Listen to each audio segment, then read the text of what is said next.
Buenas noches, les damos la bienvenida a la primera edición de la Feria del Libro Medieval. Muchas gracias a todos los que asisten el día de hoy. También quisiéramos agradecer a todos los que nos ven por las redes sociales, en vivo por streaming. El día de hoy hablaremos de las letras en la Edad Media, las letras del medievo. Agradezco mucho a los participantes.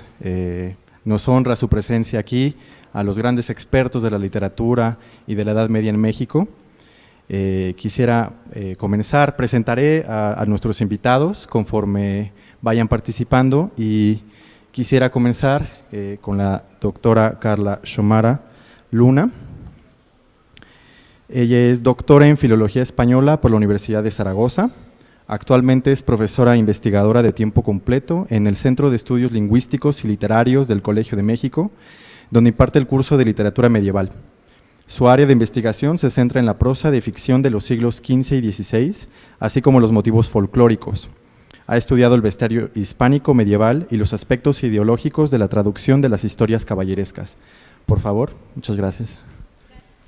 Nos hablará del motivo de la falsa traducción y la ficción de los orígenes.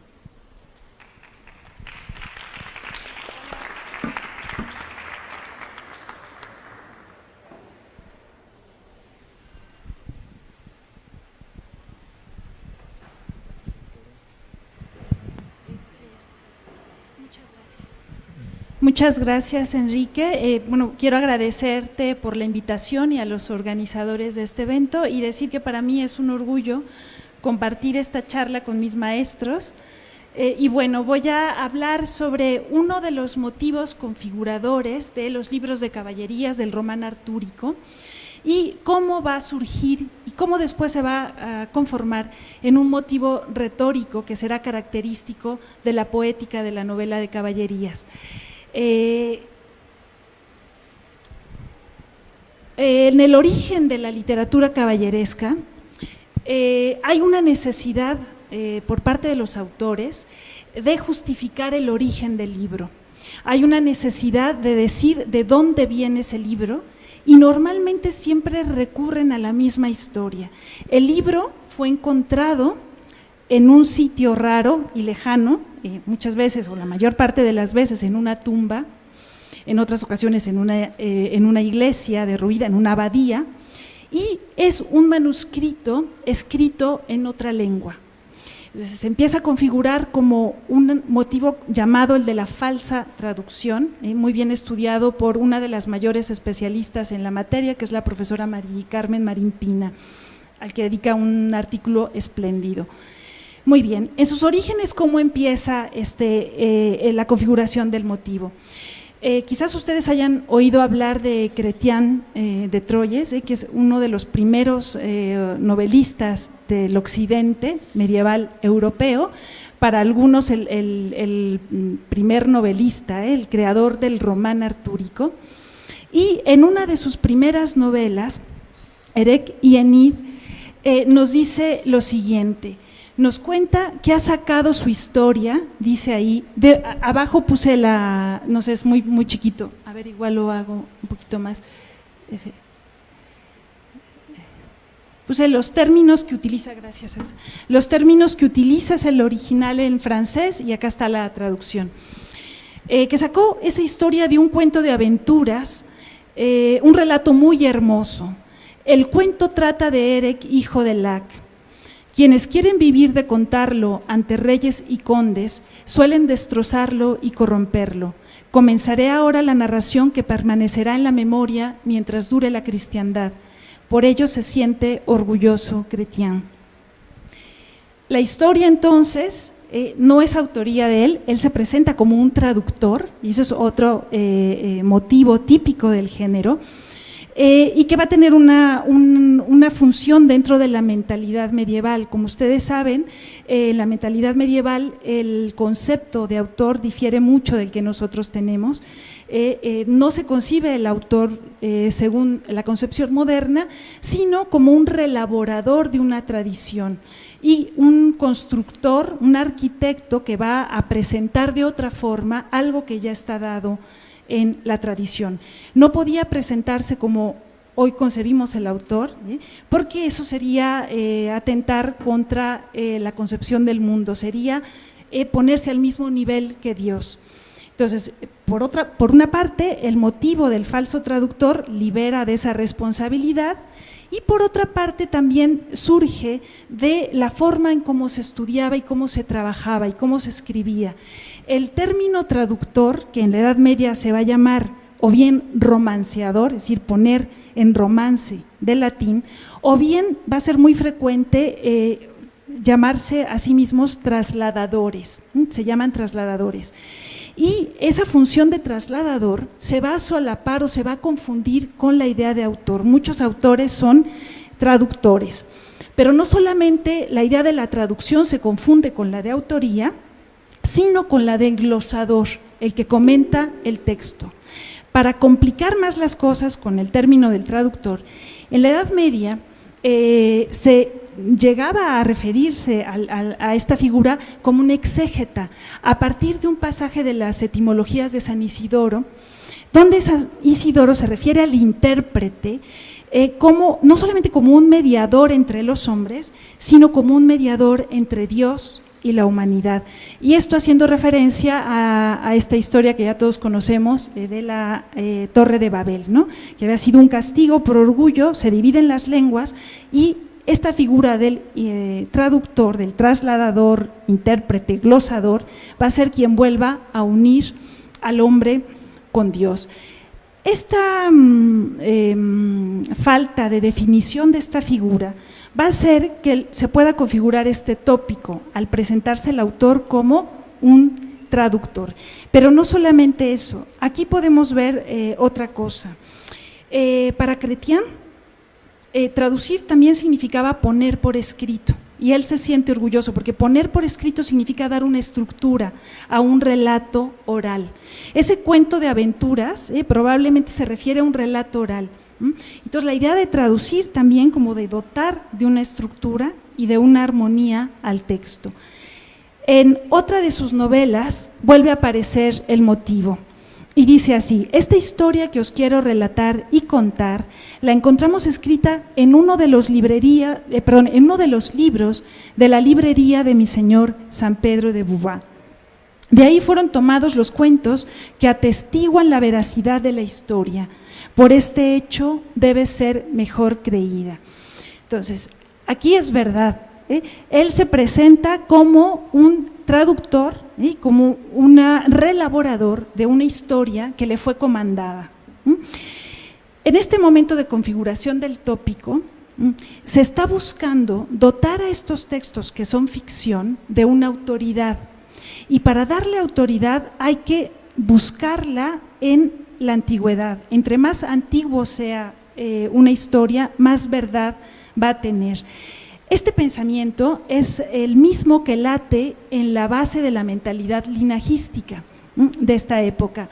Una persona va a ser más noble en la medida en que su linaje sea más antiguo, y el motivo va a funcionar de esta manera. El motivo está ahí, entre más antiguo sea el manuscrito del cual se tradujo, y entre más esa lengua de la que se tradujo sea prestigiosa, por eso la mayoría va a ser del latín, va a dotar al texto de un elemento de veracidad, del cual la ficción carece en estos primeros momentos, y después, como hablará el profesor Axayácatl, especialista en el tema y que ha trabajado muy bien el motivo en los libros de caballerías, yo me quedo antes, va a hablarnos también un poco de cómo se configura. Volvemos a encontrar el motivo en el cuento del Grial, la última de las novelas de Chrétien.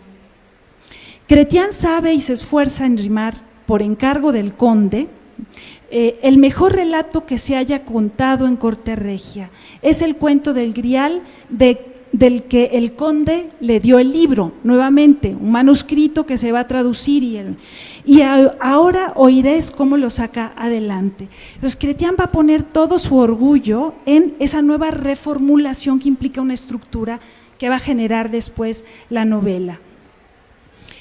Uno de los ejemplos típicos es el de Perlesvaus, que es una reelaboración, una de las muchas reelaboraciones que va a tener la historia del Grial. Al inicio de esta novela, se dice que el libro fue traducido de latín al francés y que lo escribió originalmente un tal Josefes, a quien se lo había dictado un ángel. Si ya empieza el motivo a encontrar variaciones, ya no solamente es el manuscrito que se encuentra y que hay que traducir de 1, 2, 3 lenguas, sino también un manuscrito que va a ser contado por un tercero. En este caso, el origen mítico es un ángel que cuenta la historia, pero no solamente se queda ahí el inicio de la novela, está anónima, sino que nos cuenta la historia de ese manuscrito. Ese manuscrito fue encontrado en una abadía, casualmente en la misma abadía en que descansan los restos del rey Arturo y la reina, de acuerdo con lo que dicen los venerables monjes que ahí viven y que tienen esta historia, o sea, el libro, ¿no?, que es verdadera de principio a fin. Entonces, entre más un texto necesite ser justificado, más va a haber necesidad de utilizar este tópico. En un principio, el tópico es verdad, porque es cierto que la ficción en la lengua castellana va a aparecer siempre después de una traducción. La traducción antecede a la creación de la ficción en lengua española, ¿no? Entonces, empieza siendo verdad, pero ahí donde los autores de romance y de libros de caballerías no tienen necesidad ya o no pueden justificar el origen cierto de su libro, se lo inventan. Y va a ser tan característico que vamos a encontrar muy pocos textos caballerescos donde no encontremos el motivo. Tan importante va a ser que aparece en las primeras manifestaciones castellanas. El manuscrito escurialense HI13, que es un texto que nos va a poner, es un texto que se ha llamado de transferencia, porque es el texto con el que se pasa toda la mentalidad del Román Cortés al ámbito castellano, en el que se tiene que construir a principios del siglo XIV. Son 9 relatos y empiezan, es muy significativo porque empiezan 4 vidas de santas. Después aparecen 2 relatos que cuentan la historia del hombre probado por el destino, sigue siendo texto hagiográfico, y termina con 3 romances, es decir, 3 historias que ya nos van acercando a la ficción, y es una forma paulatina de enseñar en un nuevo contexto geográfico a aceptar este nuevo género que va a aparecer. Es significativo que este texto se dé en el mismo ámbito cultural en el que aparece la primera novela de caballerías autóctona o libro de caballerías autóctono. Es un libro raro porque todavía tiene mezcla de muchos géneros, es el libro del caballero Cifar, que quizás les suene por ahí. Fíjense cómo aparece este motivo en el manuscrito escurialense. En una de esas historias, la que cuenta la historia del rey Guillerme, dicen las historias de Inglaterra que un rey que hubo nombre rey Guillerme. Es decir, la historia se presenta como una reelaboración de una crónica, con lo que el elemento histórico de verdad está avalando el texto. Otra de las historias que aparece, el cuento de una santa emperatriz, que esto es muy bonito, porque fíjese el motivo cómo se va variando. Y de esto os quiero retraer hermosos milagros, así como de latín fue trasladado en francés y de francés en gallego. Esto del gallego es una variante original del motivo, porque normalmente suelen ser textos que gozan de una tradición importante como el latín o el caldeo, pero no hay que olvidar que al trasladarse a Castilla, el gallego hacia 1300 todavía tenía el prestigio de la lengua literaria que le había dado Alfonso X. Y tampoco podemos olvidar que los trovadores gallego-portugueses se cuentan entre los primeros conocedores de la literatura artúrica en el ámbito hispánico. Cligès nos explica la necesidad de este motivo. Chretián nos lo explica en su novela Cligès. Cligès dice: el libro en el que se cuenta la historia es muy antiguo, por lo cual lo podemos mejor creer. Entonces, antigüedad, veracidad. Y el último ejemplo con el que termino para dejar ya a mis maestros es el libro del caballero Cifar. Con esto ya se atestigua el origen de una ficción autóctona en Castilla, y este libro se escribe muy poquito después del manuscrito escurialense y en el mismo ámbito cultural de María de Molina y Sancho IV. Entonces, fíjense cómo nos dice, aquí hay un trabajo precioso del traductor y del manuscrito encontrado. Nos dice el narrador: y porque la memoria del hombre a luengo tiempo, y no se pueden acordar los hombres de las cosas muy antiguas, si no las halló por escrito, y por ende el trasladador de la historia, el traductor, de la historia que adelante oiréis, que fue trasladado de caldeo en latín y de latín en romance. Y nuevamente esta prueba de la idea de la enmienda y del cambio, que está permitido para aquellos que saben, pero esta obra es hecha su enmienda, o sea, de aquellos que la quisieran enmendar, la pueden cambiar, la pueden completar, siempre y cuando mejoren el sentido, que está en la base de esta idea del autor como trasladador. Finalmente, quedarnos con la idea de que es un motivo que va a dotar de linaje al texto, de veracidad, de autenticidad y de autoridad, que es un elemento fundamental en el surgimiento de la ficción en lengua castellana. Muchas gracias.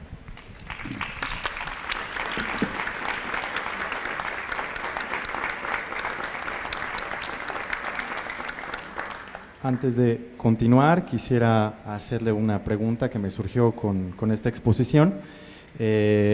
Hablaba de la palabra glosador, y ello me recuerda un poco, me recordó el libro publicado por el Fondo, Los 1001 años de la lengua española, de esta labor de los monjes que se dedicaban a escribir en los bordes de los manuscritos y que son las primeras muestras en lengua romance que tenemos. Y esto me lleva también a este mundo religioso en el que la glosa surge en los monasterios, y estos personajes que no pertenecen necesariamente a ese mundo religioso se hacen llamar glosadores. ¿Qué nos dice esto de los monjes? ¿Cómo se percibía por estos personajes de lengua vernácula este mundo religioso? ¿Es una especie de imitación de ese trabajo de la glosa, o simplemente toman el trabajo del glosador y se hacen llamar glosadores en este motivo de la falsa traducción? Glosador, bueno, al menos en los textos que yo conozco, pero las funciones eran las mismas.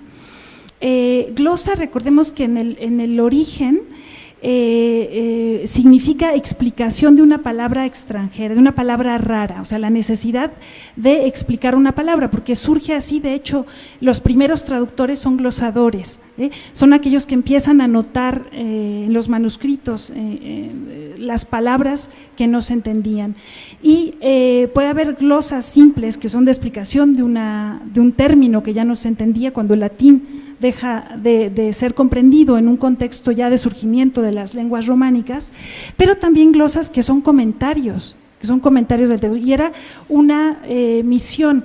Recordemos que en la Edad Media el mundo era un signo, y también esta tradición exegética de la Biblia, todo estaba ahí, entonces había que explicarlo, y entre mejor fuera explicado, mejor se cumplía esa misión divina de comprender el sentido de aquello que nos podía acercar o devolver al mundo divino. En los textos caballerescos es muy frecuente trasladador, romanceador en menor sentido, pero sobre todo el trasladador de la historia. Glosador se queda para un contexto sobre todo sí, pero era además un ejercicio, recordemos, de las escuelas medievales. En las escuelas medievales el proceso de conocimiento era fundamentalmente comentar el texto a los autores clásicos y bíblicos de la patrística y explicarlos. O sea, el ejercicio de la glosa era una de las actividades más complejas desde el punto de vista intelectual, pero bueno, al menos que yo sepa, no sé, ya nos comentará mejor el profesor Axayácar, que domina toda la literatura caballeresca del 16, 17, si aparece en algún momento el término, pero es más frecuente sobre todo trasladador. Muchas gracias, ha sido también una glosadora excelente con la explicación que nos ha dado, le agradezco la participación. Pasamos ahora con el doctor Axayácatl Campos. Él es doctor por el Queen Mary and Westfield College de la Universidad de Londres Hizo una investigación postdoctoral en Filología Medieval y Renacentista en el Departamento de Filología de la Universidad de Alcalá y en la Universidad Complutense de Madrid. Es fundador y coordinador del Seminario de Estudios sobre Narrativa Caballeresca de la Facultad de Filosofía y Letras de la UNAM, donde actualmente ocupa una plaza como profesor de tiempo completo en el Colegio de Letras Hispánicas.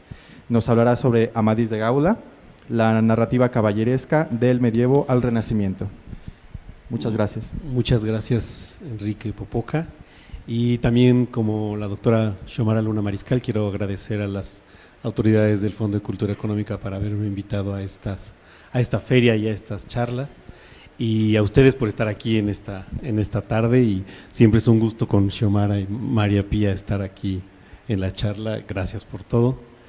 Y bueno, pues yo les voy a hablar del Amadís de Gaula, y ahora con Daniel Gutiérrez Trápaga, también un gusto. Bien, pues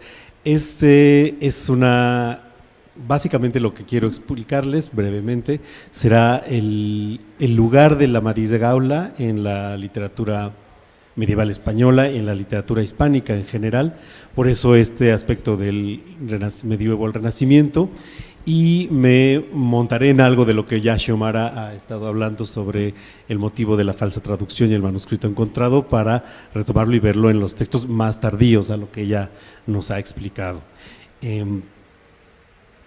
Bueno, básicamente lo que quiero decir primero es que el Amadís de Gaula es quizá algunos ya lo han leído o lo conocen, los que no, es el modelo de literatura caballeresca que, pues bueno, trascendió e influyó a la manera de hacer ficción caballeresca, pues en su tiempo y después durante todo el siglo XVI y más adelante el XVII.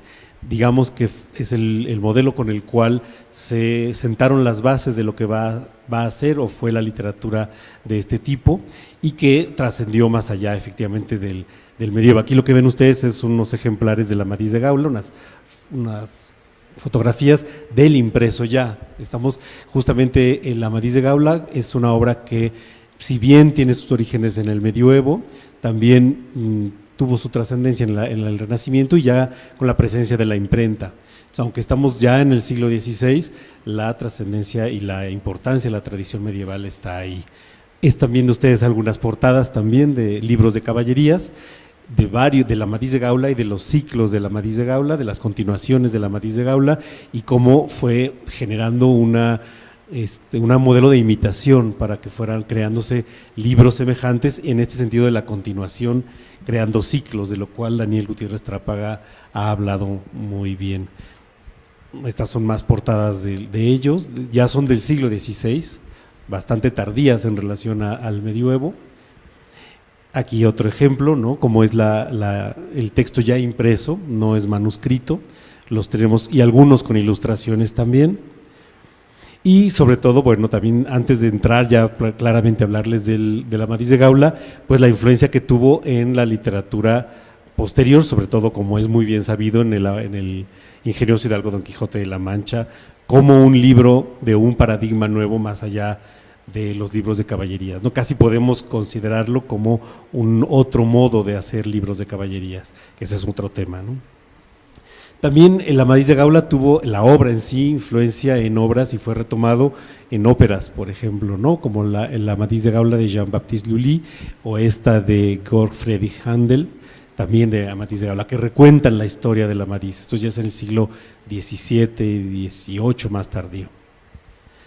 Ahí están personajes, ¿no? Los actores de la época, y también tapices que recuentan las historias o representan las imágenes del Amadís. Es decir, el Amadís de Gaula fue una obra que no nada más influyó en los aspectos literarios, que sí, pero también en aspectos de la cultura en general, ¿no?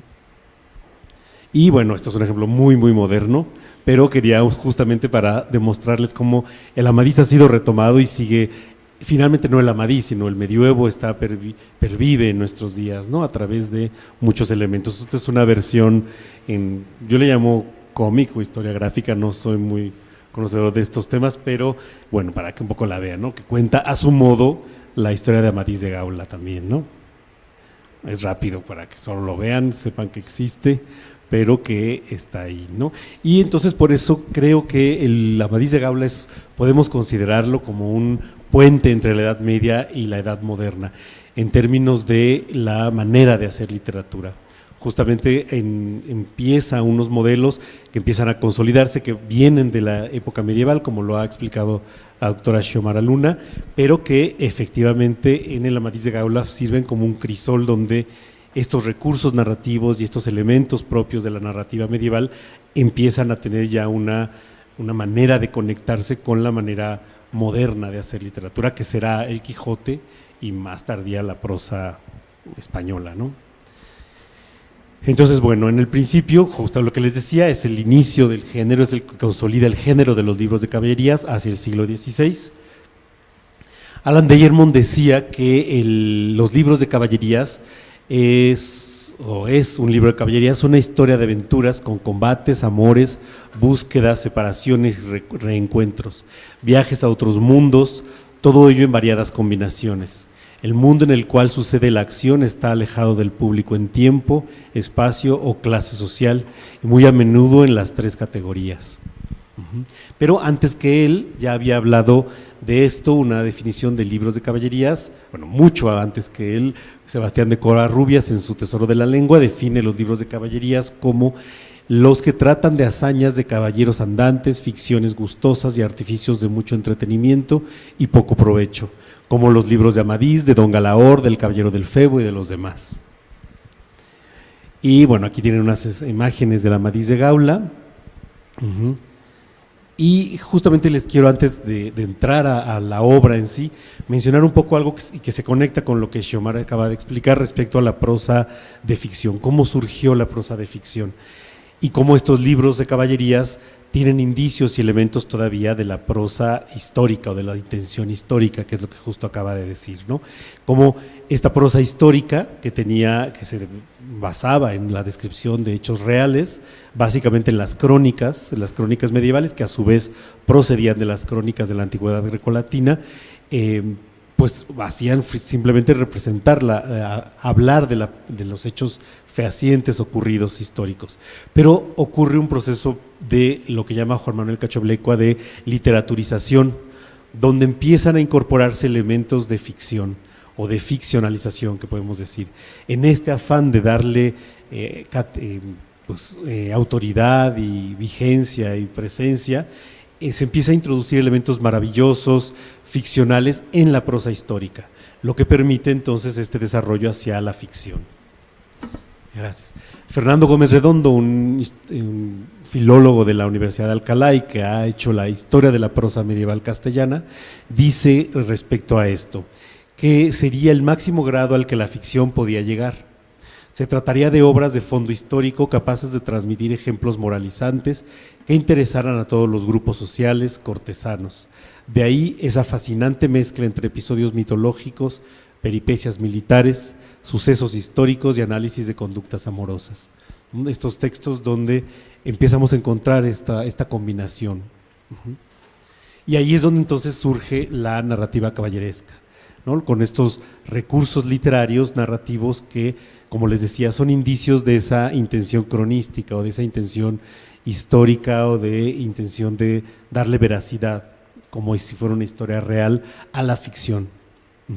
Y tenemos estos 4 tópicos que son característicos de los libros de caballerías, que son el que ya he mencionado, el manuscrito encontrado y la falsa traducción, el sabio cronista, que está muy vinculado con la falsa traducción, y las crónicas diversas, que le llamo yo así.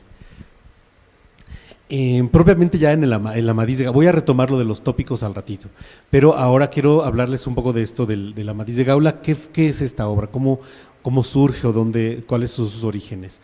Juan Manuel Cachoblecua, que es el editor que todos hemos estudiado y nuestro maestro, ese sí es nuestro maestro del Amadís de Gaula, habla y ha hecho esta datación y esta relación de los orígenes del Amadís de Gaula. Primero tenemos, o se sabe, de una redacción primitiva de finales del siglo XIII y principios del XIV, pero después tenemos un Amadís primitivo en fragmentos que se cree que es el principios del siglo XV. Ya más tarde, ya en el siglo XVI, finales del siglo XV, 1492 entre 1492 y 1497, García Rodríguez de Montalvo hizo una refundición del Amadís de Gaula, de este Amadís primitivo, e hizo su primera obra, ya una obra consolidada. Esto de refundición quizás se vincula con lo que dice Xiomara, no es que se plagiara el Amadís de Gaula, ni que tampoco lo copiara y lo hiciera y tal cual. Justamente él rehace el Amadís de Gaula, retoma elementos y conserva otros elementos, pero le agrega otras partes que son de su autoría original. La autoría, como dijo Xiomara, pues es un aspecto que tenía otras características en tiempos de la Edad Media, ¿no? Y tenemos la primera impresión del Amadís de Gaula, que ya en papel de 1508, que es la que consideramos como la primera edición. Y después ya con el mismo García Rodríguez de Montalvo continuó su Amadís de Gaula, o esta refundición del Amadís de Gaula, con la continuación, que es el hijo de Amadís, que es Esplandián, en las Sergas de Esplandián. Entonces, bueno, tenemos estos 4 tópicos caballerescos, de los cuales quisiera brevemente hablarles para no extenderme mucho. Evidentemente en los libros de caballerías, en el género, hay muchos más elementos que estos 4 tópicos, pero que estos pueden dar un indicio de esas características como básicas e interesantes, que además dan un panorama más interesante. El manuscrito encontrado, la falsa traducción, el sabio cronista y la variedad de versiones.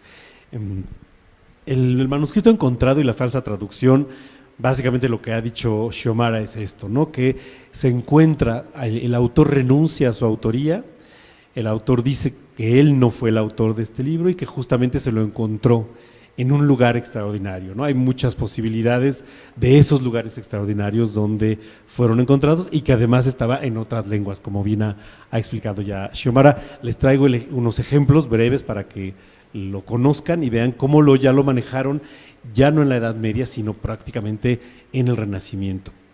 Y trasladando y enmendando el libro cuarto en las Sergas de Esplandián, que hasta aquí no es memoria que ningún ser visto que por gran dicha pareció en una tumba de piedra que debajo de la tierra de una ermita cerca de Constantinopla fue hallada.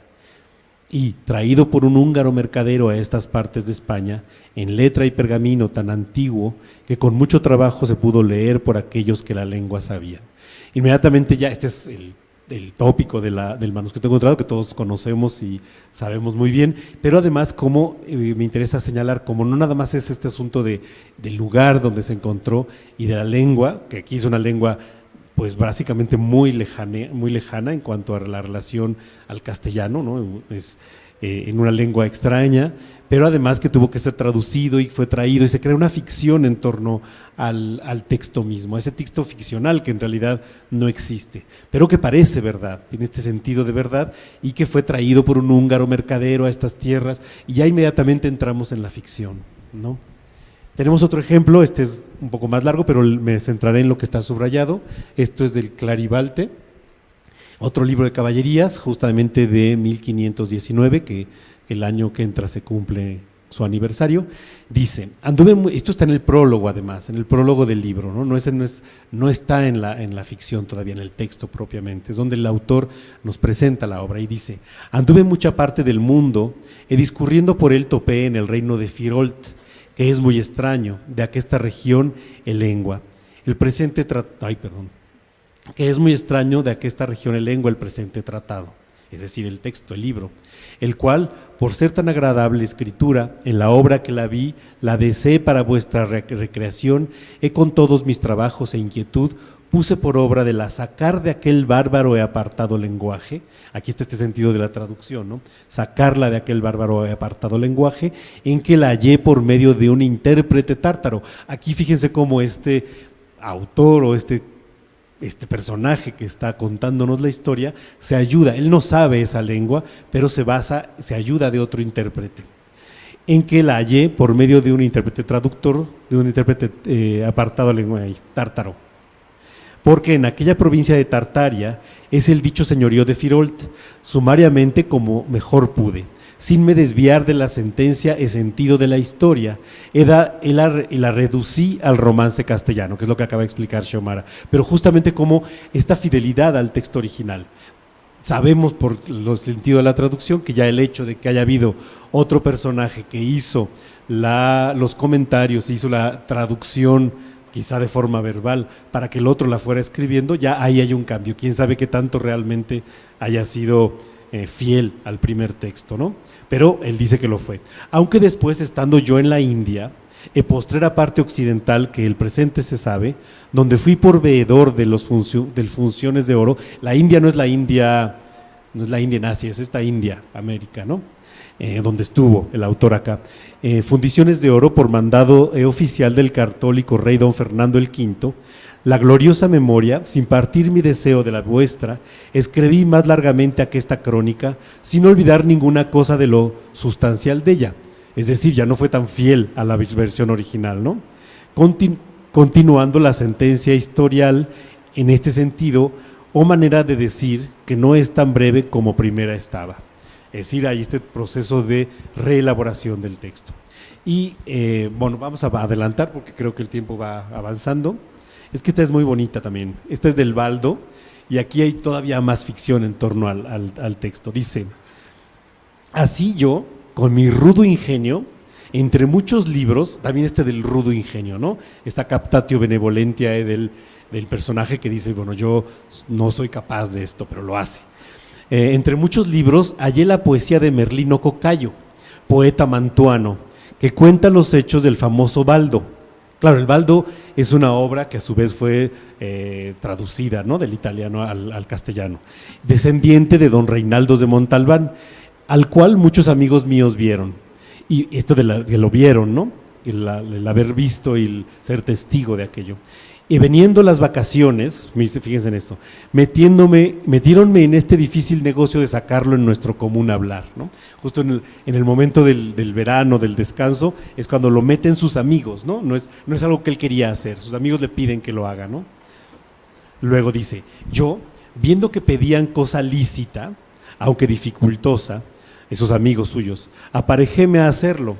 Y sabiendo bien que esto es fábula, metí también fábulas y historias antiguas en lugar de otras cosas que no parecían bien en nuestra lengua. Aquí fíjense cómo el autor sí introduce elementos, incluso historias, ¿no?, que le parecen mucho mejores en la historia que ya existía, ¿no? Donde el que bien la quisiese mirar, en el libro primero imitamos a Ovidio, sacando fábulas de él a la letra. En el segundo a Virgilio, en el tercero a Lucano, y también a otros autores auténticos y muy visitados, pues queriendo cada lengua usar de este libro y andando algo mal enmendado, enmendólo nuestro Juan Acuario, el cual hace sobre él este prólogo que sigue, ¿no? Fíjense cómo aquí ya no es solamente uno el que nos está narrando, sino hay otros autores y otros personajes que enmiendan, añaden, agregan, y entonces se empieza a construir algo, pues lo que hoy sería, ¿no? Hoy que nos maravillamos del que podemos hacer textos digitales entre varias personas, ahí ya estaba, ¿no? Bueno, es una broma. Yo viendo que pedían, eso ya lo vimos. Bueno, ese es un ejemplo más, no sé si todavía hay tiempo, uno más. Quiero enseñarles otro que es sobre el sabio cronista y la variedad de versiones. Otra variante de este motivo que ya va más allá del manuscrito, de los textos encontrados y el trabajo que se hace con ellos, sino que hay varios cronistas, ya hemos hablado de ellos, ¿no?, varios personajes que son los encargados de contar la historia. Pero además, justamente por esta variedad de personajes y de varias versiones y varias manos que intervienen en el manuscrito, que es ficción todo, sucede que empieza a haber varias versiones de la misma historia. Y entonces, ya en el texto, no necesariamente en el prólogo, sino en la misma historia, sucede que los mismos autores y narradores nos dicen que hay varios autores y varias versiones. Por ejemplo, en esta que es del Caballero del Febo, donde sucede que aquí hay varios narradores, ¿no? Y dice, y así, el contexto de la historia es que había un caballero que iba con su amigo y se paran a tomar agua en un estanque y sale un monstruo marino de ese estanque y se jala a su amigo, que es el Caballero del Febo. Y este amigo, que era el Sacridoro, se llama el rey Sacridoro, está viendo aquella escena y se horroriza ante el monstruo que se lleva a su amigo, ¿no? Y dice, y así, con esta rabia e inmortal angustia, el rey Sacridoro se va para la fuente y poniéndose de pies junto a ella, miraba la profundidad del agua. Y 3 veces hizo muestra de lanzarse dentro, y tantas se tomaba afuera. Y al fin, dice el sabio Artemidoro, Fíjese que hay dos voces narrativas, ¿no? Que dicho estas palabras: oh buen caballero del Cupido, pues que mis tristes hados me permitieron que en vida pudiese gozar de tu amistad, seguirá mi muerte ahora la tuya, y poseerá los huesos de entrambos una misma sepultura. Diciendo esto, se dejó caer de pies en la fuente, así armado como estaba, y con el peso de las armas, como lleva su armadura, fue sumido en la profundidad del agua, de manera que no fue visto más. Entonces, fíjense cómo es importante que se refiere a un autor que dijo qué es lo que había pasado, pero luego viene lo siguiente: este espantable y hazañoso hecho pone el sabio Artemidoro de este rey, diciendo que fue tan grande la amistad que tuvo con Rosicler, que no quiso vivir, teniendo por cierto que él era ya muerto, al irse por este monstruo devorado, ¿no? El sabio Lirgandeo dice que el rey Sacridorio, fíjense aquí, ya hay otro sabio. Primero el sabio Artemidoro dice una cosa, y ahora el sabio Lirgandeo dice que el rey Sacridorio tenía alguna noticia de esta maravillosa fuente, y que tuvo alguna esperanza de hallar vivo al caballero de Cupido. Como quiera que ello fuese, fue en hecho digno de memoria, y la mayor esperanza de amistad que jamás fue vista. Entonces este motivo, cómo empieza a tener estas variantes, ¿no? Un mismo narrador que nos cuenta dos historias distintas y dos versiones dentro de una misma historia. Entonces, pues bueno, ya es el último ejemplo y ya luego les paso otros más. Pero justamente quería hablarles de eso, ¿no? Estos diferentes tópicos caballerescos y narrativos que van construyendo la narrativa caballeresca medieval y luego del Renacimiento. Gracias.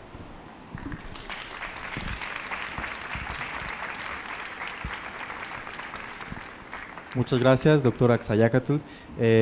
Justamente hablaba de tópicos, motivos y por ahí un latinajo, captatio benevolentie, que recuerda de inmediato para todo aquel que esté interesado a otro gran clásico del fondo, literatura europea y Edad Media Latina, de Curtius, y también me recordó a Auerbach, Mímesis, la representación de la realidad en la literatura occidental. Creo que son grandes guías para todo aquel que esté interesado y para que se enteren de qué significa todo esta palabra, esta frase en latín que nos ha mencionado. Le agradezco mucho.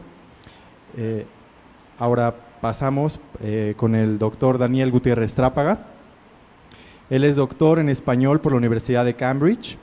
Actualmente es académico en la Facultad de Filosofía y Letras de la UNAM, en el Colegio de Letras Hispánicas. Algunas de sus obras son Historia y Literatura, Maravillas y Magia y Milagros en el Occidente Medieval. Ha trabajado sobre la formación de ciclos en los libros de caballerías castellanos, la influencia de este género en el Quijote y acerca del personaje de Merlín en Castilla.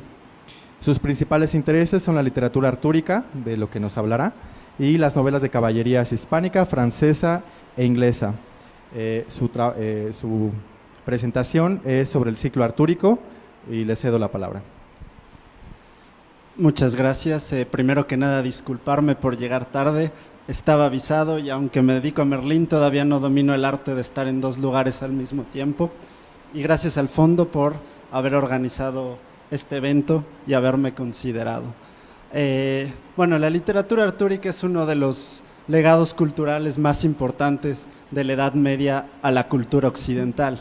Y además es un legado con ciertas ventajas, porque no hay que cruzar el charco, no hay que ir a Europa para disfrutar la literatura artúrica, como sí tenemos que hacer para conocer una catedral gótica, por ejemplo. Y además es un legado que sigue vivo, es decir, la literatura artúrica se sigue escribiendo. Ya desde la Edad Media la literatura artúrica tuvo un éxito enorme y realmente es difícil encontrar una lengua o una geografía donde no hayan existido estas versiones sobre el rey Arturo. Podemos pensar en inglés, en francés, en latín, en español, por supuesto, en italiano, en catalán, en portugués, en islandés, en alemán, en fin, la lista, revisen las lenguas europeas y habrá versión artúrica. Además tenemos una riqueza de contenidos literarios que además de remitirnos al rey Arturo, todo el mundo piensa en Merlín, en Ginebra, en Lanzarote, en el Grial, en el amor cortés y en buena medida son los orígenes y la base de la novela en Occidente. Entonces, es una materia que tiene una riqueza y repercusiones amplias. Entonces, lo que voy a tratar de hacer en estos minutos es contar un poco los orígenes y las bases de la literatura artúrica. Seguramente el rey Arturo es el monarca más famoso de la Edad Media. Y sin embargo, y quizá muchos de ustedes tengan esta pregunta, ¿existió o no el rey Arturo? ¿Sí? Entonces, vamos a ver un poco los orígenes del rey Arturo. La primera mención que conocemos está en latín en una crónica del siglo IX, que es la historia de los bretones de Nenio. Es una mención breve, realmente no podemos decir que es un texto artúrico, apenas un par de líneas, donde se habla ni siquiera de un rey, sino de un dux bellorum, es decir, un caudillo, un general que lideró la resistencia en contra de las invasiones de los sajones en la batalla del Monte Badón. Bueno, esa batalla no sabemos con exactitud cuándo sucedió, pero es en algún momento entre finales del siglo V y el siglo VI. Y tenemos un texto escrito en el siglo IX con la primera mención. ¿Qué nos dicen las crónicas del siglo VI? Por ejemplo, hay una crónica de Gildas, un clérigo galés, que escribe precisamente un texto que se llama de la conquista y la ruina de los bretones, donde habla de esta batalla, pero no menciona al rey Arturo. En el siglo VII, otro cronista con distintas fuentes, Beda el Venerable, en su historia eclesiástica del pueblo inglés, habla de la batalla y no habla de Arturo. Entonces, realmente es imposible decir que el rey Arturo existió. Puede ser, sabemos que es muy difícil demostrar las negaciones, es muy difícil demostrar que no existen los unicornios, es muy difícil demostrar que no existió el rey Arturo, pero realmente no tenemos evidencia histórica de su existencia. Lo que no le quita importancia, podemos pensar que el rey Arturo es como Santa Claus, ¿sí? Es una figura importantísima que tiene repercusiones cuando uno es niño y luego para las ventas de Navidad, que sería la Navidad sin Santa Claus, pero en algún momento hay que desmitificarlo. Y la literatura artúrica realmente es uno de los grandes legados forjados precisamente en la literatura. Tenemos que esperar al siglo XII para encontrar la primera biografía completa, digamos, de este personaje ficticio. Sí, biografía de personaje ficticio, valga la contradicción, con un texto nuevamente escrito en latín, que es la historia de los reyes de Bretaña, de Geoffrey de Monmouth. Y en este texto, sí, vamos a encontrar a Merlín, donde ya aparece como un profeta que no llega a conocer a Arturo, pero sí hay profecías sobre Arturo, y que interviene activamente para que el rey Arturo sea concebido. Una vez que el rey Arturo crece y asciende al trono, derrotando a los invasores sajones, va a conquistar Irlanda, va a conquistar Francia, va a conquistar Roma, y cuando está conquistando Roma, se entera de que hizo mal en abandonar la isla, pues su sobrino, Mordred, de un golpe de estado, le robó a la mujer, Ginebra, tiene que regresar, hay una guerra civil y Arturo termina gravemente herido y es llevado a Avalón. Entonces ahí está ya la primera gran estructura que más o menos todos hemos oído en alguna versión. La pregunta es, ¿por qué alguien escribiría una crónica pseudohistórica, como ya señalaba Axa y seguramente señaló Xiomara, una disculpa? ¿Por qué alguien haría una crónica de este estilo? Hay que pensar en el contexto de un clérigo en el siglo XII, en lo que hoy es Gales o Inglaterra. Y el parteaguas aquí es la fecha 1066. En 1066, Guillermo el Conquistador, es decir, el duque de Normandía en Francia, derrota al rey anglosajón Harold II y se hace con la corona de Inglaterra. ¿Y qué es lo que vamos a tener en Inglaterra? Una larga sucesión de reyes que hablan francés, que tienen posesiones en Francia y que son vasallos del rey de Francia. Esto va a generar una serie de problemas porque no entienden por qué tienen que seguir siendo vasallos del rey de Francia si ya tienen su propia corona. Entonces, además de que ahí vienen todos los pleitos entre Francia y Inglaterra, en este momento lo que se va a generar con el rey Arturo es la creación de un ancestro mítico que legitime a la corona inglesa. Así como en Francia tienen a Carlomagno, el rey Arturo va a ser una creación en latín para justificar una monarquía inglesa, pero que en realidad habla francés y culturalmente tiene más vínculos con el continente que con la isla. A partir de esta primera crónica, que es exitosísima, la de Geoffrey de Monmouth, conservamos más de 200 manuscritos y esto es muy inusual para un texto medieval. Circuló en todos lados, se conoció por toda Europa y en muchos lugares se tomó como historia verdadera, de ahí empiezan a surgir estas confusiones. El problema es que el texto está en latín y el latín esencialmente solo lo leían los clérigos, la gente que estaba en la iglesia. Entonces, pronto surge la necesidad de traducirlo a la lengua vernácula, que no es el inglés, sino el francés, porque son estos monarcas que vienen de Francia. Entonces, en 1155 se hace esta primera traducción al francés, el Roman de Brut, de un clérigo llamado Weiss o Batze. Es una traducción en francés, en verso, pero bastante respetuosa del original, que agrega dos elementos. El primero es la mesa redonda, que nos hacía falta en esa historia primordial, y el segundo es contarnos en una breve estrofa que entre la conquista de Irlanda y la conquista de Francia hubo 12 años de paz, y que en esos años de paz los caballeros se dedicaban a la aventura, pero eso no lo vamos a contar porque eso no es parte de la historia. Sin embargo, en esta pequeña estrofa está la semilla de la tradición novelesca artúrica. Y a partir de aquí, un clérigo francés llamado Chrétien de Troyes, entre 1170 y 1190, años más, años menos, va a amplificar esta estrofa y nos va a contar qué sucedió en esos 12 años de paz. Y lo que va a escribir es 5 novelas artúricas donde nos va a contar las aventuras, no del rey Arturo, sino de todos sus caballeros. El rey Arturo queda un poco desplazado al marco en el que suceden las aventuras, y es aquí donde ya vamos a empezar a encontrar esta versión del caballero que conocemos, por ejemplo, en los libros de caballerías castellanos. Ya no es solo un guerrero vestido con metal, no es solo un guerrero enlatado, sino va a entrar la cortesía, por ejemplo, la manera en que se va a comportar el guerrero. Y además, Chrétien de Troyes va a desarrollar 2 ejes que van a ser fundamentales para toda la tradición artúrica. Estas novelas no solo tratan de combates entre caballeros, muchas veces tratan de amor. Y Chrétien de Troyes va a escribir una de estas primeras historias de amor, adúltero, por supuesto, para que sea interesante y haya algo que contar, entre Lanzarote y Ginebra, que se llama El caballero de la carreta, en francés, ahora que estamos junto a la sección de libros en francés, a lo mejor por ahí aparece.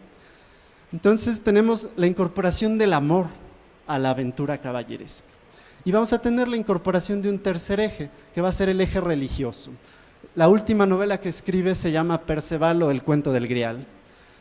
Y lo siento por Dan Brown y lo siento por Indiana Jones, pero el que inventó el Grial fue Chrétien de Troyes y no hay griales antes del siglo XII. Entonces, esta novela nos cuenta que un día el caballero Perceval llega al castillo del rey pescador y cuando están cenando de repente se aparece una comitiva casi angelical que traen una lanza que sangra y un grial, ahorita no es el grial, y un grial pero igual que produce una enorme cantidad de luz. Perceval duda si hacer una pregunta, ¿qué es eso? No quiere ser imprudente, no quiere interrumpir la cena y se calla. Y cuando termina la procesión el castillo desaparece. El caballero falló en la aventura y no hizo la pregunta que tenía que hacer. Unos 2000 versos después se encuentra con un ermitaño y el ermitaño le dice: te equivocaste, tenías que hacer la pregunta y te voy a contar qué había en ese grial. No creas que había pescado, es decir, no estamos pensando en un cáliz, en una copa, sino más bien en un platón largo, en una cajita. Lo que había en ese grial era el sacramento de la hostia que se llevaba al enfermo, al rey pescador. Entonces, aquí tenemos este primer grial que todavía no es el santo grial, pero con estas 5 novelas ya Chrétien de Troyes pone las coordenadas, los límites para desarrollar un género basado plenamente en la aventura de los caballeros, ya no en las grandes hazañas épicas propias de la crónica histórica, ¿sí? Y a partir de estas 5 novelas nuevamente unos 10 años después, a principios del siglo XIII, otro clérigo francés llamado Robert de Boron va a hacer un primer ciclo, es decir, va a estructurar todas estas aventuras a partir de una misma historia. Y ahora sí, esta historia que le va a dar sentido al universo artúrico va a ser la historia del Grial. Ahora sí, el Grial, el cáliz de la última cena, el Grial, ese cáliz donde se recogió la sangre de Cristo. Y con esto, la literatura artúrica va a quedar inserta dentro de la historia sagrada. Finalmente, si es la historia de una reliquia de Cristo, estamos dentro de este marco de la historia sagrada. Y va a haber un cambio muy importante para la historia de la novela. Vamos a cambiar del verso a la prosa. ¿Por qué? Porque la prosa en la Edad Media es la forma sagrada. Recordemos que la Biblia en la Edad Media se lee en latín. Se lee en latín primordialmente en la versión que hace San Jerónimo, la Vulgata, que además de una traducción es una prosificación. Entonces la palabra de Dios está en prosa, entonces si vamos a escribir sobre historia sagrada, lo haremos en prosa.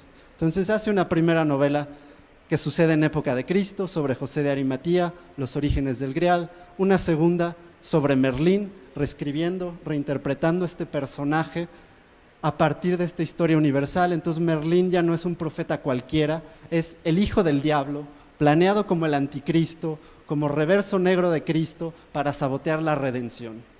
Sin embargo, la madre de Merlín es tan piadosa que aunque su padre es el demonio, Cristo le va a ofrecer la redención tanto a la madre como a Merlín y además lo va a premiar con el don de la profecía.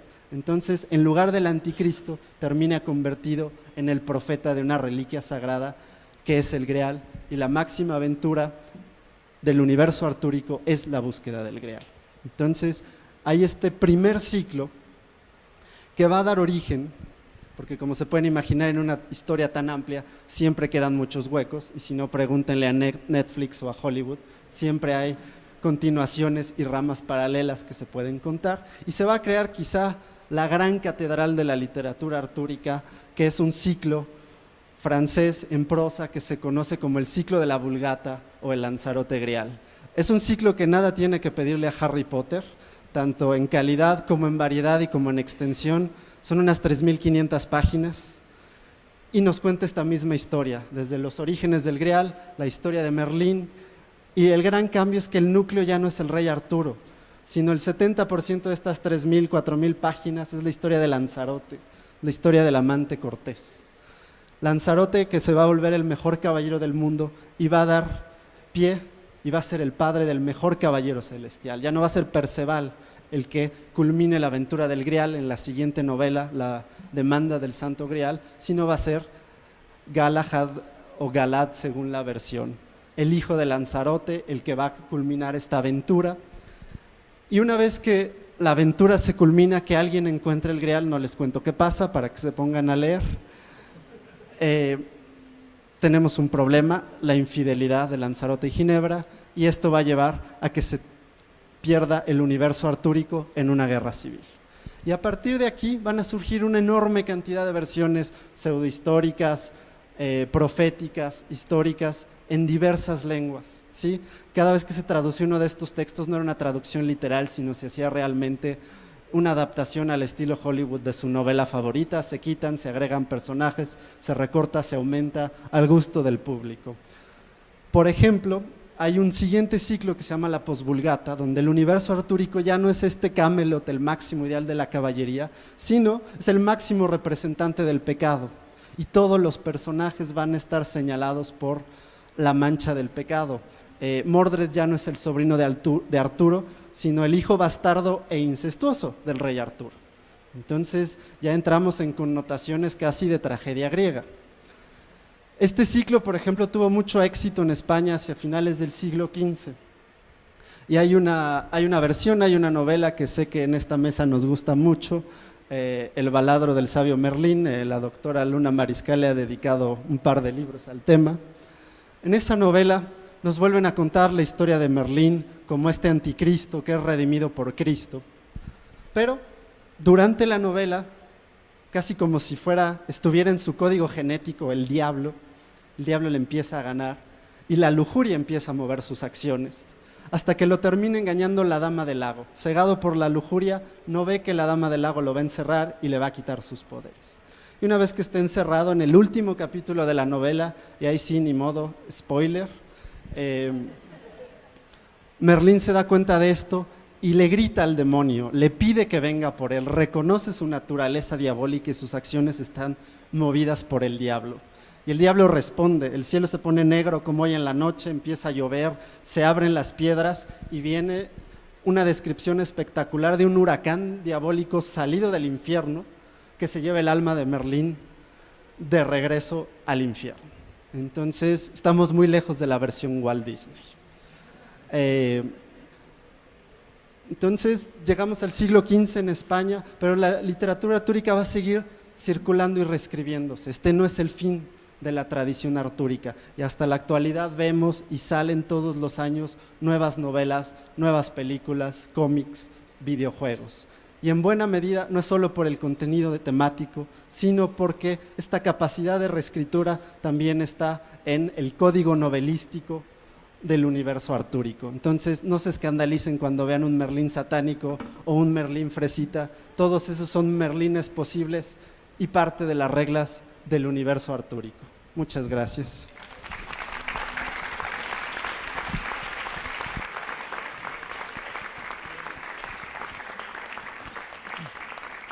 Y precisamente hablando sobre literatura, antes de proceder con la doctora María Pía, me gustaría que nos recomendara un par de libros de literatura contemporánea, novelas, por ejemplo, sobre el rey Arturo, algo para el público.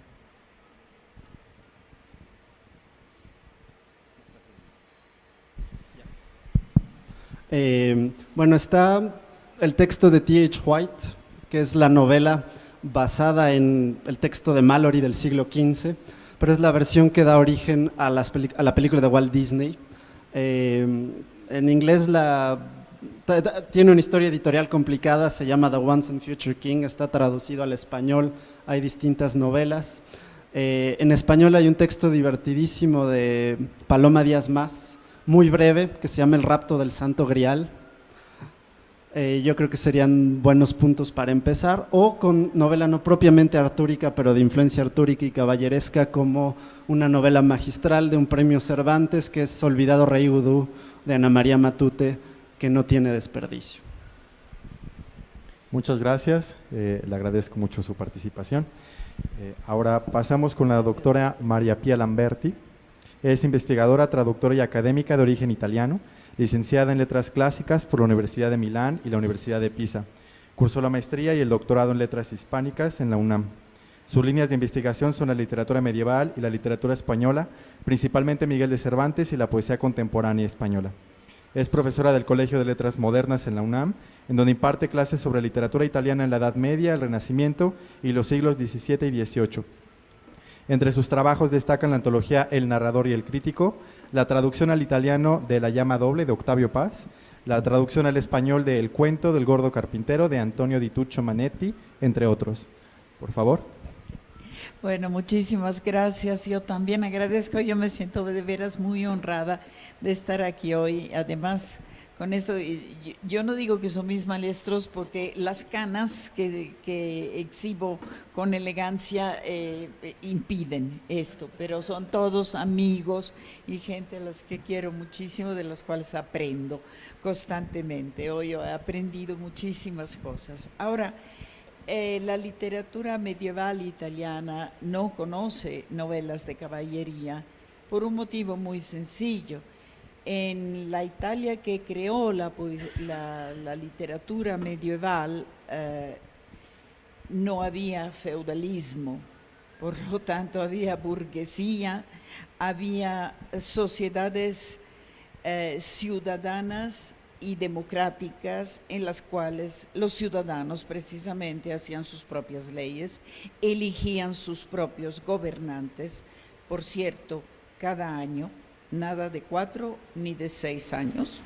Cada año se elegían los gobernantes, se hacían las leyes, se discutían las leyes. Entonces, evidentemente no existía la figura del caballero, no existía la figura del rey, no existía en realidad muy poco la figura de lo que podían ser condes o marqueses. Son títulos feudales que un poco se dieron en Italia, pero no tanto. La literatura italiana, se puede decir, sabemos un poco con precisión, menos unas cosas anteriores, que nace a principio de 1200 en Sicilia, con una poesía en lengua siciliana que imita la poesía provenzal de amor. No es una poesía excesivamente elevada como contenidos, pero que nos ha dejado las formas poéticas que se siguen usando en todos los idiomas, todavía hoy, como el soneto. El soneto tiene fecha de nacimiento, fue inventado por el notario Giacomo da Lentini en 1230, como un juego matemático de gran precisión, ¿de acuerdo? Es una forma poética, repito, que todavía los poetas de hoy, en italiano, en español, en inglés, en francés, se sigue produciendo hasta la fecha. Desde estos momentos nace, digamos, se manifiesta lo que para la literatura italiana es el siglo de oro. Desde 1230 hasta 1375 tenemos precisamente el siglo de oro de nuestra literatura, no porque después no haya habido cosas de altísimo nivel, sino porque los niveles que se alcanzan con Dante, Petrarca y Boccaccio son niveles europeos, no únicamente italianos, de excelencia, de elevación. Dante es el último gran poeta del medioevo. En él se concentra todo lo que la civilización medieval ha dado, en términos intelectuales, en términos religiosos y también en términos civiles. La Divina Comedia es un proyecto de reeducación del ser humano en sus dos aspectos, el aspecto civil y el aspecto moral. La moral es individual, pero se refleja en la vida civil. Dante se pregunta, como hombre religioso que es, ¿cómo es posible que después de la redención de Cristo la humanidad no haya cambiado, no haya mejorado? Vendrán los reformistas siglo y medio después diciendo que no hay remedio para el hombre, que el hombre no puede mejorar. Pero Dante es un hombre de la Edad Media, todavía cree que esto sea posible por una lógica religiosa. Y entonces su respuesta es que el hombre no ha tenido una recta guía, porque la guía civil, que sería el imperio universal, y la guía religiosa, que sería el papado y la iglesia, en lugar de dedicarse a su propio deber, se han dedicado a sus propios intereses. Y entonces el hombre ha perdido la recta vía, no sabe cuál es el camino derecho. Son los primeros versos de la Divina Commedia. Io mi trovai in una selva oscura que la diritta vía era smarrita. Dice Dante, yo me encontré en una selva oscura. La oscuridad sabemos todo lo que significa, y la selva es la dificultad de movimiento, o sea, es una imagen muy clara en su significado. Dice que se había perdido la vía derecha, el camino derecho. Ahora, él pretende reconstruir este camino derecho, volver a dar esta educación al hombre. Educar significa conducir. El latín él lo maneja como su lengua, porque en Italia los estudios eran elevadísimos y el latín se seguía practicando, leyendo, escribiendo con toda tranquilidad por parte de las gentes civiles, no únicamente por parte del clero. Era no se olviden que la primera universidad se creó en Italia, ¿no? en Bologna, y luego las primeras universidades fueron italianas, se llamaba universalidad. Luego vino universidad, porque en latín universalidad se dice universitas, universitas studiorum, universalidad de los estudios, era para estudiar de todo, precisamente. Entonces, la elevación de los estudios era normal en toda esta gente. Dante fue político, se dedicó a la política, sufrió persecuciones políticas, o sea, eso era lo que se vivía en Italia, nada de caballeros andantes y nada de reyes, definitivamente. Claro que se conocían todas estas historias, era la lectura de la gente, de las mujeres, de la gente elevada, por decirlo de alguna manera, leían estas historias.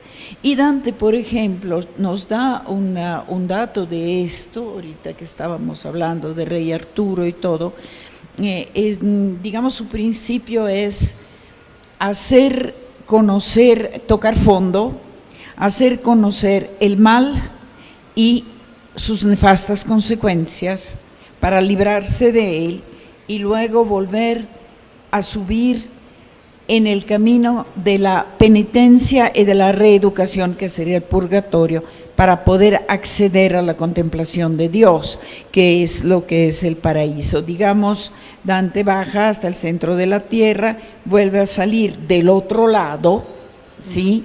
Entonces Fasa nos describe todo el cambio de que el sol, la luna, las estrellas son diferentes porque estamos en el hemisferio sur, que no se conoce todavía, pero se sabe que existe. Se sube al monte del purgatorio, que está al otro lado de Jerusalén, y finalmente puede elevarse, ¿de acuerdo? Esto es lo que dice. Y Dante coloca, según las determinaciones de Aristóteles, coloca los pecados en el infierno en orden de gravedad, del más ligero al más grave. El más grave, por cierto, es la traición de los bienhechores. Miren, que sabía lo que era la vida, Dante.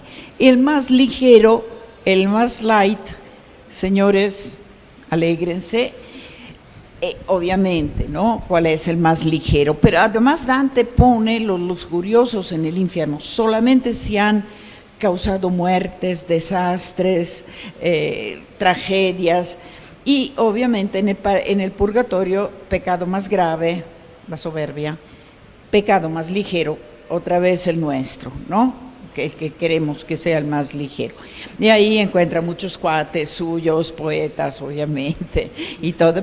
Es bellísima la historia. Pero cuando entonces la primera zona realmente infernal de castigos eternos que encuentra es la de los lujuriosos, y hay una pareja célebre a su época, de una generación anterior a la de Dante, que cometieron adulterio, ella con el hermano del marido, ¿sí?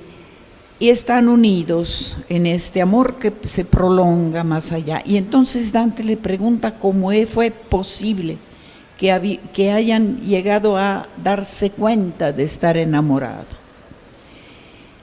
Y entonces ella, que es la única que habla, la figura de la mujer, el otro está abrazado a ella y llora, le dice: noi leggevamo un giorno per diletto di Lancillotto come amor, lo strinse. Nosotros leíamos un día por deleite, por gusto, de Lanzarote, como amor lo capturó. Soli eravamo senza alcun sospetto, estábamos solos y no teníamos sospecha de nuestros sentimientos. Y entonces le salto algunos versos y dice: quando leggemmo il desiato riso esser baciato da cotanto amante, questi che mai da me non fuia diviso, la bocca mi baciò tutto tremante. Aquí viene se puede decir, casi una acusación de Dante para lo que pueda instilar la literatura, la misma literatura que escribe él, que quede claro, la misma literatura de amor. Dice, cuando leímos que aquella deseada sonrisa fue besada por tan gran amante, este es su amante, que el marido los mató a los dos juntos, este que nunca será dividido de mí, me besó la boca, todo temblando. O sea, los poetas escriben de la sonrisa, la realidad es concreta y es otra, ¿de acuerdo? Pero están leyendo la historia de Lanzarote y Ginebra, de la pareja de adúlteros más famosa de la literatura en aquel tiempo, ¿de acuerdo? Y dice Galeotte fue el libro e chi lo scrisse, o sea, nuestro mediano, ¿cómo se dice? Como con la Celestina, ¿no? Fue el libro y quien lo escribió. Aquel día ya no leímos adelante, o sea, creo que todo el mundo hemos entendido cómo va la historia. Sí, ha habido los críticos que dijeron, es porque en aquel momento entró el marido y los mató. No es cierto, porque la historia real dice que el marido sí los mató, pero le convenía políticamente matar al hermano, y por ende con el pretexto de la cosa 7 años después de que el adulterio seguía alegremente. Pero bueno, esto es entre paréntesis únicamente. Las motivaciones políticas se han buscado siempre en Italia, porque era digamos, la cotidianidad. Entonces, Dante sigue esta corriente de las visiones del más allá, del viaje en el más allá, pero jamás de los jamases pretendió haberlo hecho de verdad, este viaje. Lo atribuyó siempre a su alta fantasía. Habla de su alta fantasía en los últimos, en medio de la Divina Comedia, y en los últimos versos, cuando dice que por la visión de Dios él no la puede describir, all'alta fantasía qui mancò possa, a mi alta fantasía le faltó poder y no puedo ir más adelante. Y allí se cierra la Divina Comedia, ¿de acuerdo? Entonces, y lo escribe también en aparte, se gloria mucho de haber podido concebir algo tan alto. No ha habido nada más alto, se lo puedo asegurar. Hace 15 años que estoy haciendo un curso sobre la Divina Comedia. Tengo un alumno viejo y un alumno nuevo, porque pues a todos les ha tocado exactamente de estar leyendo junto a la Divina Comedia. Ahora, es por eso se considera esta visión religiosa tanto de la política universal como de la religión. O sea, Dante critica muchísimo el papado y todas las cosas. Hay una zona del infierno que es específica para los papas, para los... Sí, o sea, la Iglesia es una institución humana, fundada por Cristo, querida de Cristo, pero no es ninguna institución santa, es una institución humana que tiene que regenerarse, tiene que cambiar su propia forma de ser, ¿de acuerdo? Ahora bien, el rey francés, una generación digamos, en la época en que Dante está en el exilio, inicia su época de exilio, a principios de 1307, para ser exactos, el rey francés logra trasladar la sede papal a Francia, lógicamente para estarla dominando y todo. Y hay otro exiliado de la misma generación de Dante que acaba de tener un niño en 1304, por decirlo así, está fuera de Florencia porque no puede regresar, y se le ocurre trasladarse a Aviñón, donde está la nueva sede papal. Imagínese usted una sede papal es una sede, digamos, monárquica universal, vienen gente de toda Europa y todos hablando latín. Le dejo imaginar que latín se habla como el inglés que hablamos cuando vamos a Japón, le digo siempre a mis alumnos, ¿sí o no? Lengua universal, pero mal hablada por todos. El hijo de esta pareja, que van ahí, no llegan ni siquiera a entrar en Aviñón, porque ya Aviñón está llena, sí, tienen que ponerse a Carpentras, que está un poquito afuera. Francesco di ser Petrarco, hijo de este notario Petrarco, latinizará su apellido en Petrarca, y su intención, también una cultura elevadísima, estudia también en Bolonia, etcétera. Su intención es la de rescatar la lengua de los padres a la antigua pureza. Y efectivamente Petrarca inicia este movimiento de recuperación de la lengua latina, y para recuperarla, mire, sería como si nosotros ahora quisiéramos modificar el inglés que hablamos cuando vamos a Japón. Entonces, sí, se lo dejo imaginar, diciendo no, debe de ser el mismo inglés de Shakespeare. Entonces recuperar el estudio de los clásicos, el estudio de estos antiguos, copiar aquella lengua, escribirla y por ende hablarla también con la misma pureza, sin contaminarla con palabras nuevas y todo. A partir de Petrarca renace efectivamente la lengua latina. Él es el primer poeta que vuelve a escribir grandes poemas en latín, con el cual lo coronan como poeta, poemas épicos que no caballerescos, evidentemente, poemas épicos. Él vuelve a escribir un poema inspirándose en Virgilio. Dante entendía a Virgilio como un precristiano. Petrarca dice, es un escritor pagano de su época, tienen sus valores, la literatura clásica tiene sus valores, no tenemos forzosamente que estarlos metiendo en comparación con los valores cristianos. Rescate entonces de la que se llamaban las letras humanas. El término humanismo es lo que define este movimiento de rescate de la lengua y del estudio de las letras clásicas sin cotejarla con las letras divinas, o sea, con el cristianismo. Eso ha sido una revolución gigantesca, pero de pura casualidad. Petrarca hablaba su lengua florentina con su mamá y papá, lee lo que debe de leer, finge no haber leído a Dante porque dice que no había tenido el tiempo de leer aquello porque la envidia lo devoraba crudo. Sí, yo no lo conocí personalmente, pero siempre ha sido mi idea. Entre todos, él hubiera sido mi novio, tanto no, por el amor de Dios. Pero de todas maneras, precisamente porque Petrarca es mi novio, pues ya le conozco los defectos, definitivamente.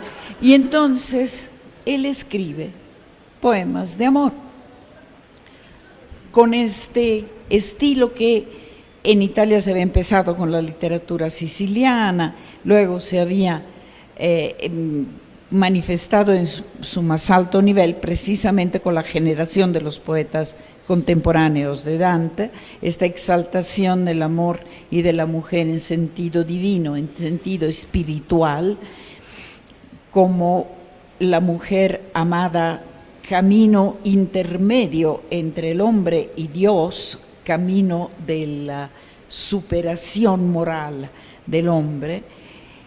Él no llega a esto, pero por eso es más cercano a nosotros. La mujer que él describe es una mujer en carne y hueso que le dice que él no la puede alcanzar, pero que hay algunos poemitas que nos hacen entender que la alcanzó. Va a acabar el cuento, ¿sí?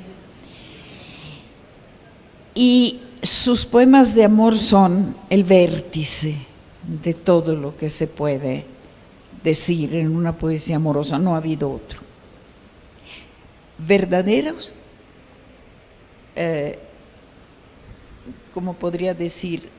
Simbólico este amor. Mire, no ha habido otros poetas petrarquistas. El petrarquismo se ha difundido en el mundo y en los siglos.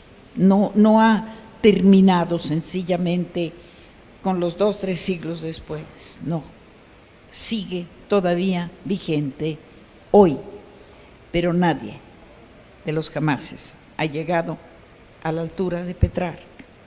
Todos los petrarquistas han hecho maravillas en todas las lenguas, ninguno le alcanza. José Luis Bernal, que está ahí en un rincón, una vez estábamos tomando un café en la UNAM, en la facultad, y nos estuvimos, no leyendo, recordando unos versos de Petrarca, ¿tú te acuerdas? Y nos salieron las lágrimas a los dos. Quien ha probado aquella cosa rara y lee a Petrarca, le llega directo, directo. Es verdaderamente un poetazo que no ha tenido el igual, definitivamente. Ha creado una escuela que dura hasta la fecha. Entonces, bien, contemporáneo de Petrarca, nacido en 1313, tenemos el primer gran creador de prosa de Europa, Boccaccio. Boccaccio es un fenómeno humano también.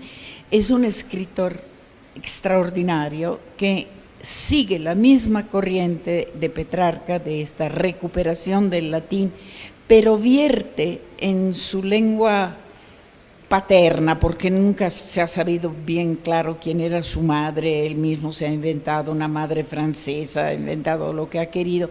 Entonces, digamos, él tampoco ha vivido mucho en Florencia, pero es la lengua florentina del padre. Él ha vivido mucho en Nápoles y de un lado al otro. Él le vierte en esta lengua todas las elegancias y las precisiones de la lengua latina. Es nuestra primera lengua en prosa y es vertiginosamente alta. Ahora, ¿qué es lo que nos escribe? Él escribe muchísimo en latín también, en un latín clásico y todo lo que ustedes ordenan y manden, pero su obra maestra todos sabemos cuál es. Todos sabemos que es una colección de 100 cuentos en los cuales realísticamente se describen los avatares de nuestra vida. Las altas y bajas, muchas altas, pocas bajas, porque ¿por qué estar hablando de las bajas? Hablemos más bien de las altas.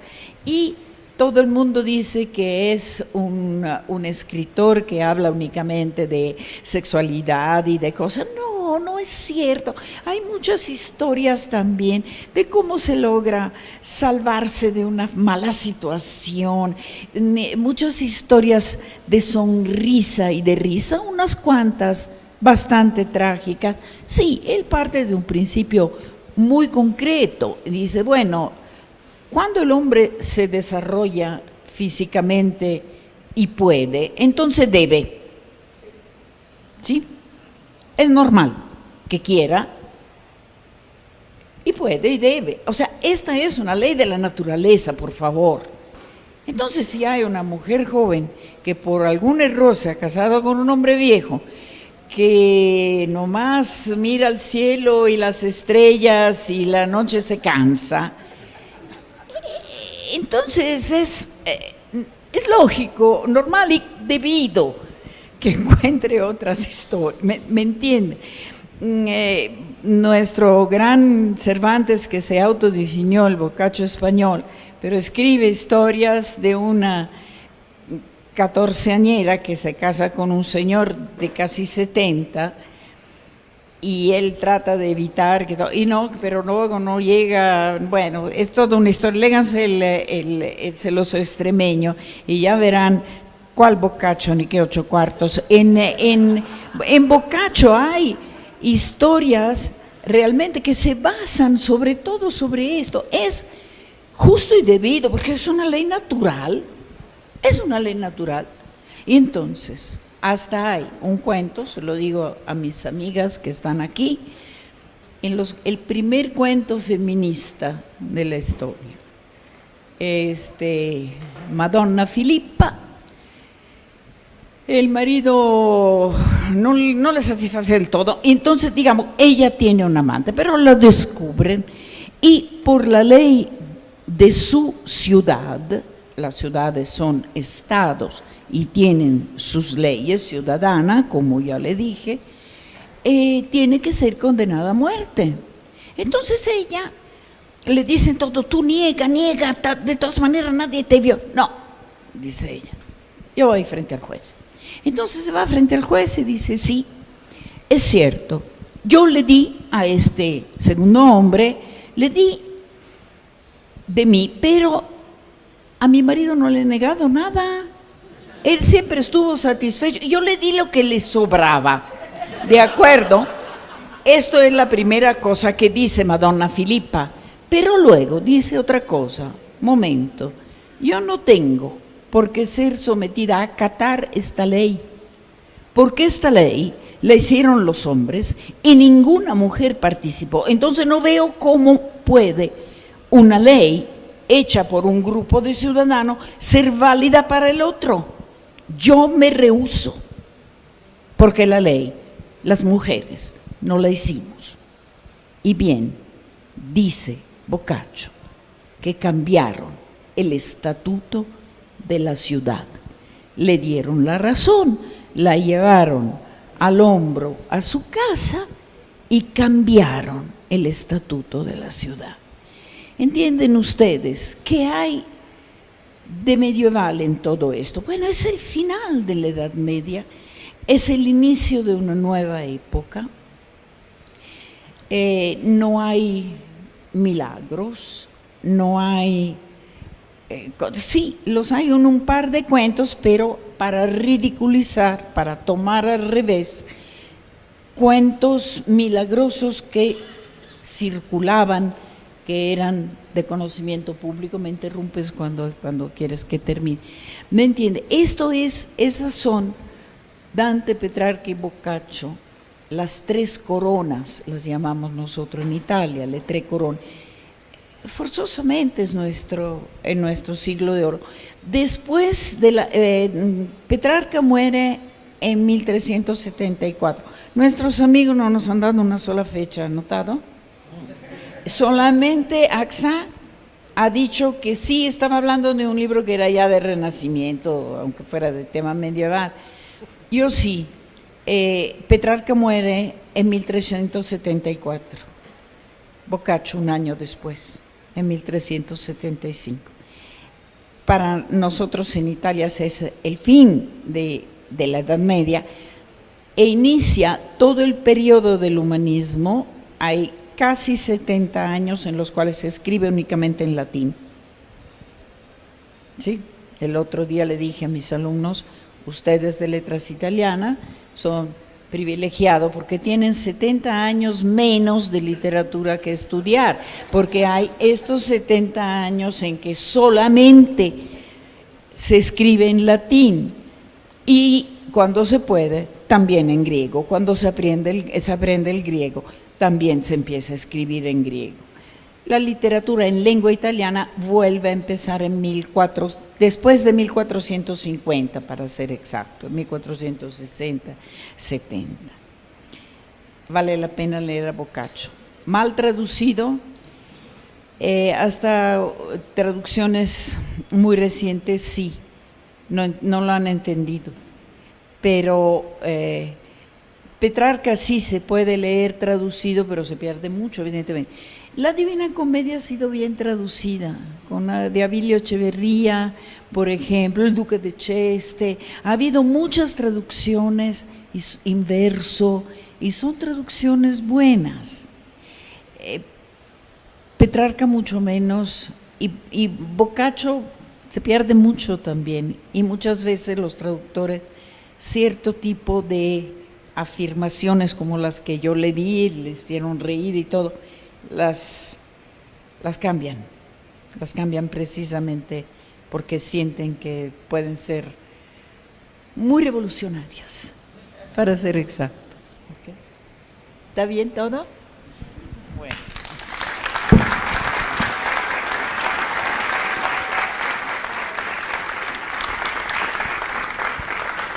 Doctora Maria Pia, la ringrazio tanto. Muchas gracias a todos nuestros invitados por estas palabras. Han sido muy iluminadoras para la Feria del Libro Medieval, la literatura que podremos encontrar en estos días y, por supuesto, queremos invitarlos a que sigan participando en las actividades. Concluyen el día lunes. El sábado tendremos también teatro, habrá títeres, los invitamos a que continúen con nosotros y la feria continúa como tal hasta el día 31, por favor sigan asistiendo, los esperamos numerosos y con muchas ganas. Muchas gracias y buenas noches.